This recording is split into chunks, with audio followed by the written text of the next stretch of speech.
और आज थोड़ा राधाष्टमी व्रत के बारे में है। राधाष्टमी के व्रत के बारे में पहले हमें समझना होगा कि हमारी लाडली जो है कौन। महाप्रेम समुद्र का सार रूप, और वो केवल प्रेम प्रकाशन के लिए ही प्रकाशित हुई है। सत्प्रेम सिंधु मकरंद रसौग धारा सारा नजस्रमभिता स्रवदाश्रितेषु। श्री लाडली जी के चरणों का जिसने आश्रय लिया, प्रेम समुद्र में डुबो दिया। प्रेम समुद्र कौन है? लालजू। और प्रेम समुद्र का सार कौन है? लाडली जू। लाडली जू का सबसे बड़ा व्रत है प्रेम, जिससे आधीन की हुई है लालजू को। लालन तेरे ई आधीन, तेरे ही रस बस श्याम सुंदर वर, जाचत हैं ज्यों दीन। लालन तेरे ई आधीन, सुनरी सखी हो साची कहत हो, तू जल है ये मीन। लालन तेरे ही आधीन। जागतिक जो साधनात्मक व्रत रखे जाते हैं, जैसे हम एकादशी व्रत रहते हैं, जन्माष्टमी व्रत रहते हैं, ऐसे ही जैसे राधाष्टमी व्रत की बात, ये राधाष्टमी व्रत मात्र केवल प्रेम प्राप्ति, प्रेम। यहाँ लौकिक व्रतों का कोई भी अनुष्ठान पहुंचाने में सामर्थ्य नहीं है। इसलिए यहाँ एक व्रत, एक नियम, एक आस, एक विश्वास, गोरे चरणारविंद का आश्रय लेकर निरंतर राधा नाम में डूबना। इसके आगे हम कुछ नहीं। ज्ञान धर्म व्रत कर्म जिते सब, काहू में नहीं मोय प्रतीति। ज्ञान धर्म व्रत कर्म जिते सब, काहू में नहीं मोय प्रतीत। रसिक अनन्य निशान बजायो, एक श्याम श्यामा पद प्रीति। श्री हरिवंश चरण निज सेवक, बिचले नहीं छाणी रस रीति। 24 घंटे के व्रत से प्रेम की प्राप्ति नहीं होती। एक 24 घंटे का व्रत रह ले, उससे प्रेम की प्राप्ति नहीं होती। एक भी वृत्ति हमारी लाडली जो से अलग ना जाए, इससे प्रेम की प्राप्ति होती है। राधा राधा राधा। एक क्षण भी गोरे चरणारविंद का चिंतन न छूटे, एक भी क्षण लाडली जू का भरोसा ना, हमारे माई श्यामा जू को राज भरोसा ना छूटे। मेरी महारानी श्री राधा रानी, हम इसी व्रत की महानता समझते हैं। जो आजीवन एक व्रत एक भरोसा, एक उसके हृदय देश में किशोरी जू का प्रादुर्भाव हो जाता। श्री राधिका इस व्रत में हृदय के निकुंज, नारायण या गौर श्याम को हृदय निकुंज बसइए। वृषभानु भवन में जो प्रकट हुई, उनके लिए जो व्रत की बातें हैं वो तो साधारण ग्रंथों में भी वर्णन है, लेकिन असाधारण जब हमारे इस हृदय रूपी कुंज में लाडली जू का प्रादुर्भाव हो, तब हम समझ पाएंगे कि हमारी प्रिया जू क्या है। जो वैदग्ध सिंधु अनुराग रसैक सिंधु, वात्सल्य सिंधु रति सांद कृपैक सिंधु, लावण्य सिंधु रमृत छवि रूप सिंधु। श्री राधिका स्फुरत में हृदय केल सिंधु। मेरे हृदय रूपी सिंधु में मेरी महारानी जो प्रकाशित, इसके लिए प्रेम व्रत है। आंसुओं से भिंगो भिंगो कर राधा नाम जपना, और जो मिल जाए ब्रजवासियों की टूक उदर में डाल लेना। लाडली हा प्रिया हा किशोरी, इस व्रत से प्रिया जू की प्राप्ति होती है।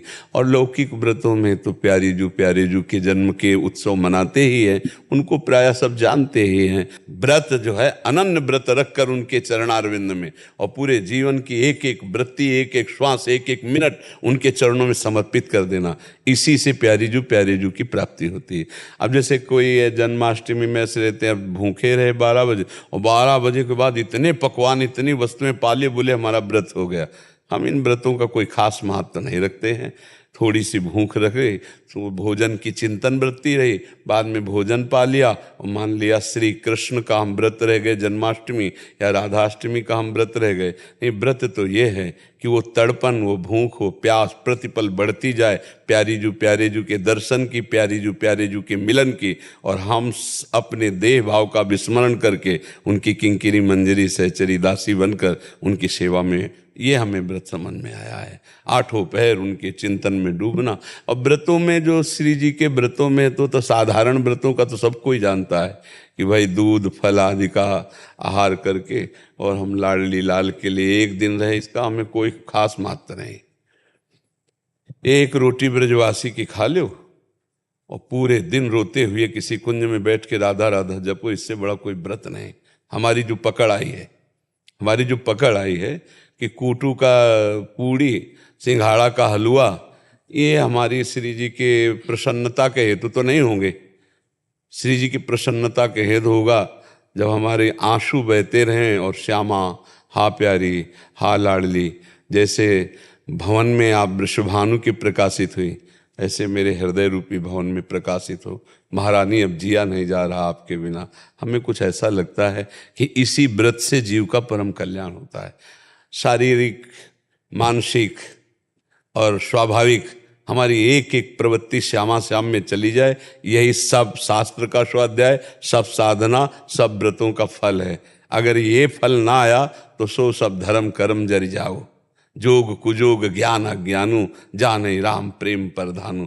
प्रेम नहीं प्रकट हुआ तो जीवन का कोई लाभ नहीं। क्यों महाराज, आपकी क्या इसमें राय है?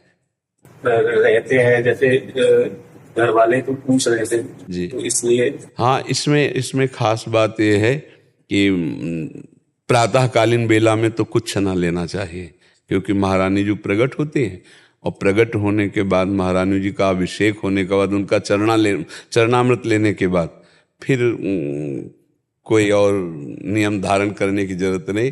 जो प्यारी जू का भोग लगे चक पाओ। जैसे श्री कृष्ण जू का प्रादुर्भाव हो गया तो हम उत्सव मनाते ना, 12 बजे के बाद फिर पंजीरी है, चरणामृत है, सब। तो हमारी प्यारी जू का प्रादुर्भाव प्रातःकालीन बेला पर हुआ।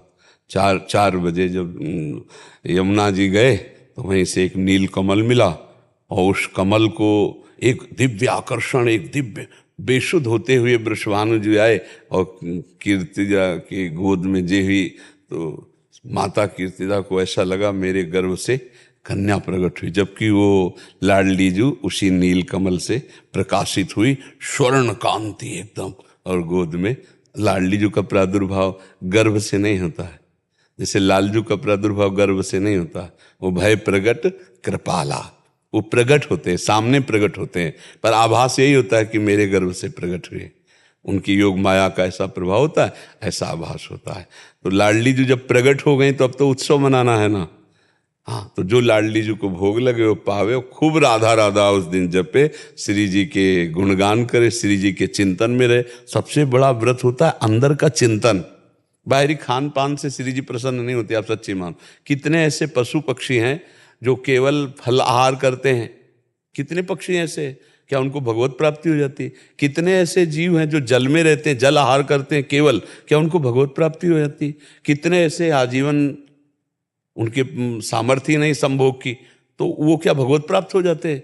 हर चीज पर जब ध्यान देते हैं तो ये सब साधन गौड़ होते हैं। भगवान ने एकादश स्कंद में कहा है, व्रतांश यज्ञ छंदांश तीर्था नियमा यमा यथा वरुंधेत सत्संगा सर्वसंगोपहिमाम। मैं किसी व्रत से वैसे अधीन नहीं होता, मैं यज्ञ से भी अधीन नहीं होता, मैं तीर्थयाटन से, वेद स्वाध्याय से, तपस्या से भी अधीन नहीं होता, जैसा भगवत प्रेमी महात्माओं के संग से अधीन हो जाता हूं।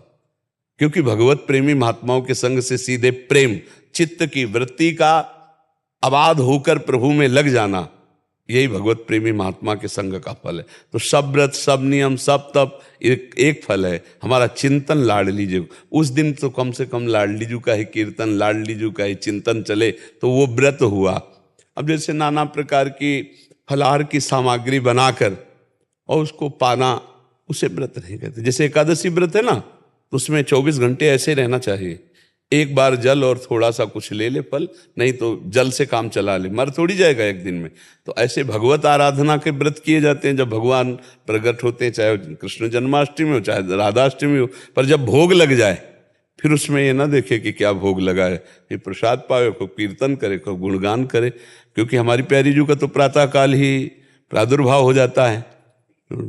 लालजू महाराज का जरूर रात्रि के 12 बजे होता है, तब तक उपवास करते हैं भक्तजन, कुछ नहीं खाते पीते हैं, नहीं खाना पीना चाहिए।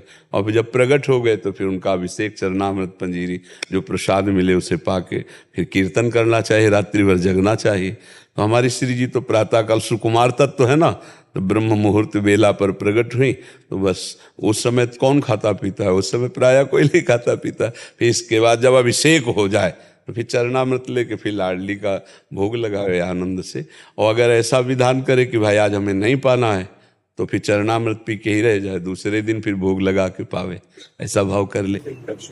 ऐसे ही कर रहे हैं सप्तमी की शाम से नवमी को बोलते हैं। हाँ, तो ऐसा कर ले।